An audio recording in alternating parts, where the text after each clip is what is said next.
दोस्तों, केदारनाथ धाम एक ऐसा धाम है जिसके बारे में हर कोई गहराई से जानना चाहता है। इसकी लोकप्रियता व प्रसिद्धि को देखकर हर किसी के मन में यह प्रश्न उठता है कि आखिर केदारनाथ मंदिर से जुड़ी कुछ अनकही बातें क्या हैं? आखिर केदारनाथ मंदिर की ऐसी कौन-सी बातें हैं जो इसे इतना लोकप्रिय बनाती हैं? इसलिए आज हम आपको केदारनाथ मंदिर से जुड़े 1-2 नहीं बल्कि 10 रोचक तथ्य बताएँगे, जिन्हें सुनकर आप आश्चर्यचकित रहे बिना रह नहीं पाएँगे। आइए जानते हैं केदारनाथ मंदिर से जुड़े कुछ अनकहे पहलू, तो वीडियो में अंत तक बने रहें। नंबर 1, केदारनाथ का सबसे बड़ा रोचक तथ्य व रहस्य यहाँ पर स्थित शिवलिंग है। यह शिवलिंग त्रिकोण के आकार का एक बड़ा पत्थर है जिसे भगवान शिव के बैल रूपी अवतार का पीठ वाला भाग माना जाता है। यह शिवलिंग मानव निर्मित ना होकर प्राकृतिक है, जो धरती में से प्रकट हुआ था। इस शिवलिंग के निर्माण के पीछे महाभारत के समय काल की पांडवों व भगवान शिव से जुड़ी कथा प्रचलित है। इसमें महाबली भीम शिव के बैल रूपी अवतार के पीछे वाले भाग को पकड़ लेता है, जिस कारण वह भाग वहीं रह जाता है। बैल के 4 भाग 4 अन्य स्थानों पर प्रकट होते हैं। इन्हीं पांचों स्थानों को सम्मिलित रूप से पंच केदार नाम से जाना जाता है। नंबर 2, केदारनाथ पंच केदार में से एक होने के साथ 12 ज्योतिर्लिंग में से भी एक ज्योतिर्लिंग है। दरअसल एक समय में नर व नारायण मतलब कि भगवान विष्णु इस जगह पर भगवान शिव की तपस्या कर रहे थे। उनकी तपस्या से प्रसन्न होकर शिव ने उन दोनों को दर्शन दिए। इसके बाद भगवान शिव ने अपने एक रूप को हमेशा इस स्थल पर ज्योतिर्लिंग के रूप में निवास करने का आशीर्वाद दोनों को दिया। उसके बाद से केदारनाथ का स्थान ज्योतिर्लिंग में भी सम्मिलित हो गया। नंबर 3, केदारनाथ मंदिर का निर्माण बड़े-बड़े पत्थरों, चट्टानों, शिलाखंडों से किया गया है। इन शिलाखंडों को आपस में जोड़ने के लिए इंटरलॉकिंग तकनीक को अपनाया गया है, जिसमें कहीं भी सीमेंट इत्यादि का प्रयोग नहीं किया गया है। अब इसमें सबसे बड़ा रोचक तथ्य व रहस्य है कि केदारनाथ स्वयं समुद्र तल से 22,000 फीट की ऊंचाई पर स्थित है। इतनी अधिक ऊंचाई पर इतने विशाल शिलाखंडों का पहुंचना व फिर उन्हें एक के ऊपर एक रखकर इंटरलॉकिंग करना किसी मानव के लिए सक्षम नहीं दिखता। मंदिर का निर्माण यह अद्भुत रूप से इसे रोचक बना देता है।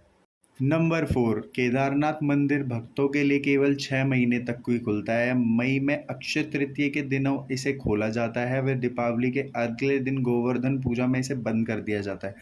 उसके बाद मंदिर के दरवाजे 6 महीने तक बंद रहते हैं व शिव के प्रतीकात्मक स्वरूप को नीचे ऊखीमठ में स्थापित कर दिया जाता है। ऐसा इसलिए किया जाता है क्योंकि उस समय यहाँ भीषण बर्फबारी होती थी। इस कारण वहाँ के स्थानीय नागरिक, दुकान वाले, प्रशासन के अधिकारी व अन्य लोग वहाँ से नीचे रहने चले जाते थे। इस दौरान केदारनाथ धाम जाने के सभी मार्ग बंद हो जाते हैं व यह स्थल पूरी तरह से सुनसान रहता है। नंबर 5, केदारनाथ के मुख्य मंदिर से आधा किलोमीटर दूर की कम दूरी पर एक मंदिर है जिसका नाम है श्री भैरवनाथ मंदिर। भैरवनाथ को इस क्षेत्र का क्षेत्रफल भी कहा जाता है, जिनके द्वारा केदारनाथ मंदिर व इसके आसपास वाले स्थलों की सुरक्षा की जाती है।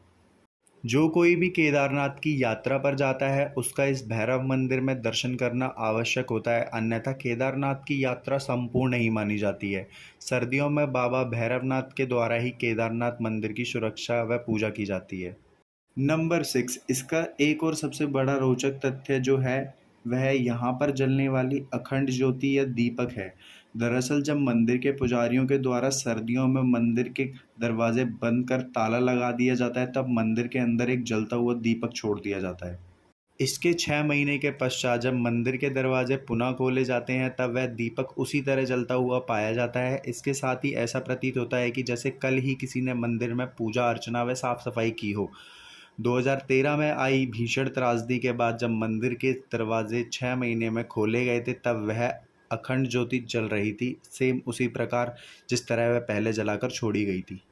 नंबर 7, वर्ष 2013 में केदारनाथ में आई प्राकृतिक आपदा के बारे में कौन नहीं जानता। यह आपदा इतनी ज़्यादा भीषण थी कि लगभग 10,000 से ज़्यादा भक्तों की मृत्यु हो गई थी। वह केदारनाथ जाने का मार्ग व अन्य स्थल पूरी तरह से तहस नहस हो गए थे, लेकिन आश्चर्य की बात यह है कि मुख्य मंदिर को कुछ भी नुकसान नहीं पहुंचा था।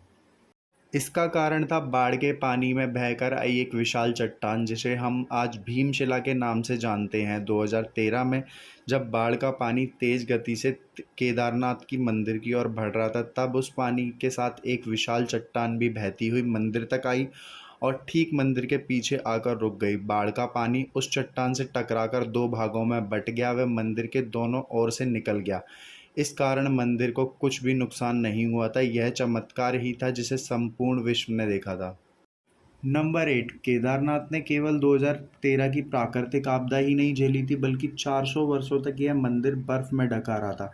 जी हाँ, सही सुना आपने। वाडिया इंस्टीट्यूट हिमालय, देहरादून के द्वारा एक शोध किया गया था जिसमें बताया गया कि 13वीं शताब्दी से लेकर 17वीं शताब्दी तक इस जगह पर भीषण बर्फबारी हुई थी। उस बर्फबारी में न केवल केदारनाथ मंदिर बल्कि संपूर्ण क्षेत्र बर्फ में दब गया था। तब 400 वर्षों तक केदारनाथ मंदिर पूरी तरह से बर्फ में ढका रहा था। उसके बाद 17वीं शताब्दी में बर्फ हटने के बाद मंदिर पुनः देखने में आया था। फिर यहाँ की यात्रा शुरू कर दी गई थी। मंदिर की दीवारों पर बर्फ से ढके होने के निशान आज तक देखे जा सकते हैं। नंबर 9, केदारनाथ मंदिर से जुड़ा एक और रोचक तथ्य है जिससे जुड़ा हुआ है, वह है यहाँ के पुजारी।